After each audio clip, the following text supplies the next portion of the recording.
What are you doing right now? What are you doing right now? I want us to focus on that word now. I've realized as I've been teaching this year that I've really been teaching and trying to train my students to focus on the now. Focus on what's happening right now. Why? Because when I talk to them about things going on, we talk about our schedule, or we talk about something exciting coming up, they want to go down that trail. They want to go down the trail and keep, talking about it, which is good. But then we kind of get sidetracked and we got to kind of pull ourselves back together to get on our subject matter at hand.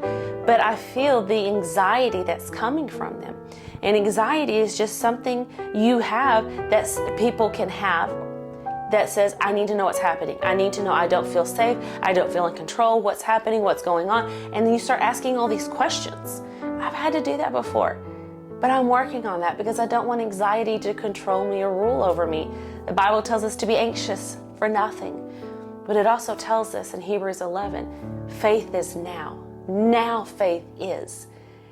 And I was talking to him this week and I was telling him, you guys are thinking way ahead of stuff. And I said, if you keep thinking on the future and you don't look at the now, then you're going to miss the extravagance of now. You're going to miss the importance of now. You're going to miss what's happening now. So many times we think of, they're just talking about the past. They're talking about the past. They're just living in the past. They're not living right now. And then I think about those that think about the future all the time. I'm not saying don't have a dream, don't have a goal, or have a vision. But you can't get to that dream or that goal or that vision if you don't do things now. If you don't take care of things now. Let's say that you are saving up to purchase a car. If you don't start saving now, you're not going to get to that place to buy a car. Why? Because you're not doing what it takes now. What about this? What if you're believing for a spouse? Let's say you're believing for a spouse. What are you doing now to prepare for that spouse? Are you confident in who you are? Are you confident in the way you believe? How do you think about yourself? What is it that are you focusing on now, what you want? What is the now that you're focusing on? I could tell my son, when he's saying, I want to do this. And I'm like, that is great. But what can you do now to get there? We talk about that. We set our goals. If you go to a physical trainer and you say, I want to lose 50 pounds and this is what I want to look like, they're not going to take you into the gym and work you until you are automatically 50 pounds less. They're going to say, okay, this is what we need to start on now. Let's focus on this, and then we keep adding stuff to it. So I want to encourage you with that. Don't just keep living in the future and say, well, one day, in the sweet by and by, we'll all go to heaven, or the world will be easier. What are you doing now? Faith is now. Now faith is. I want to encourage you with that.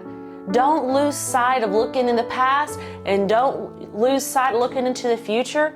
What are you doing now? What are you doing to prepare now? Maybe it's a vacation you want to have. What are you doing to prepare now? I'm encouraging you. I know it might not sound encouraging because you're like, oh, now. The Bible tells us if you take care of the little things, more will be given to you. But if you don't take care of what is with you now, how can He give you more? Maybe you're planning on having another kid, or you're going to have a baby for the first time. What are you doing now to prepare? What about a dog, an animal? You're getting a pet.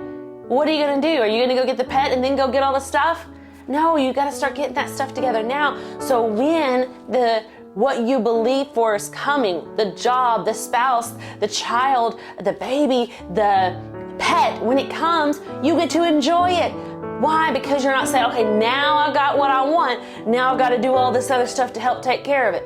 No, you can say, I had everything in place, and now I just get to enjoy it. And God wants us to enjoy things. So I'm going to ask you again, what are you doing now?